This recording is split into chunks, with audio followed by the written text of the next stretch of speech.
Many senior women golfers find themselves caught in a frustrating trap on the tee box, trying to muscle the club to gain distance.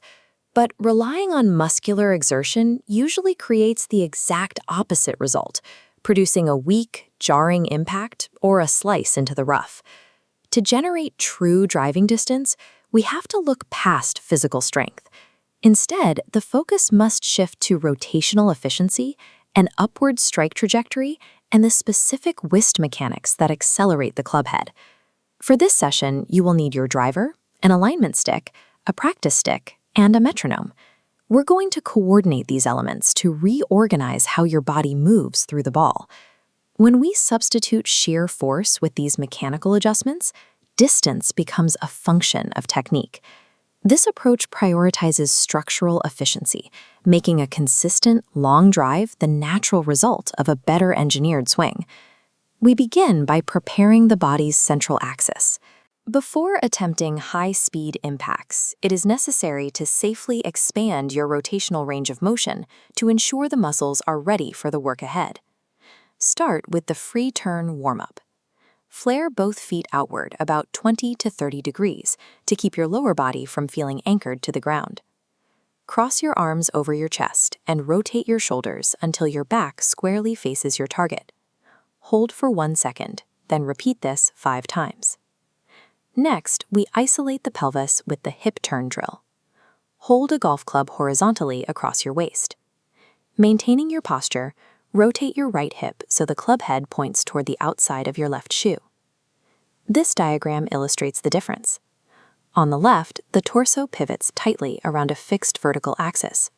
On the right, the hips slide horizontally past that center line.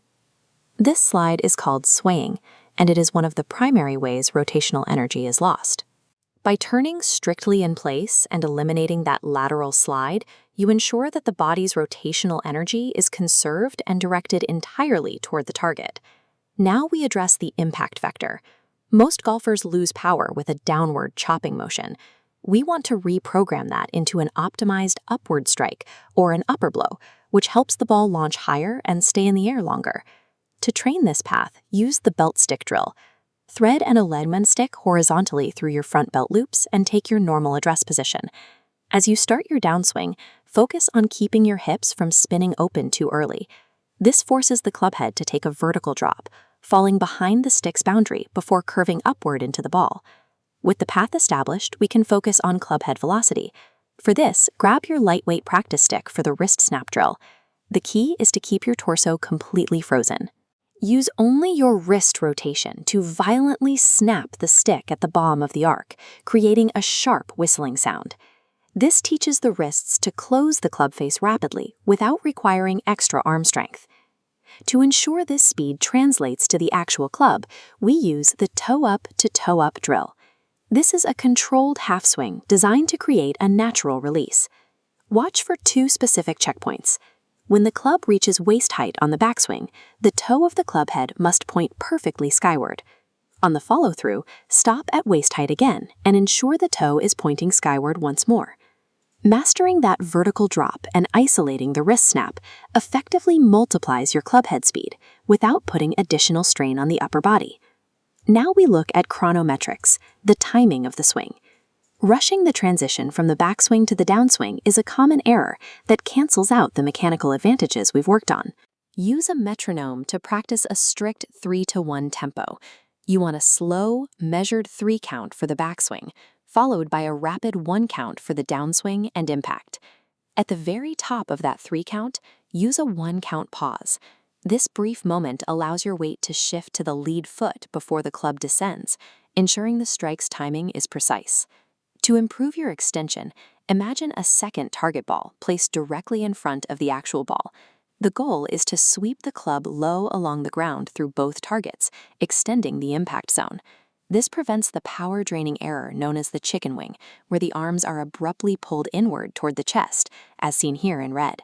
Keeping the path low and long keeps the energy moving toward the target. Finally, perform the 3-swing speed drill over an empty tee. The first swing is for form, the second is for increased speed, and the third, maximum relaxed velocity. swinging as fast as you can while staying completely loose. Pacing the swing and extending the impact zone ensures that the energy you generate is transferred into the ball, rather than being lost mid-swing. Step up to a live ball now. Carry the exact feel and relaxed tension from that last practice swing into your actual setup.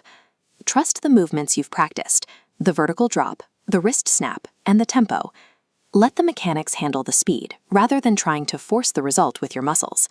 When these elements align, you get a clean impact and high trajectory drive.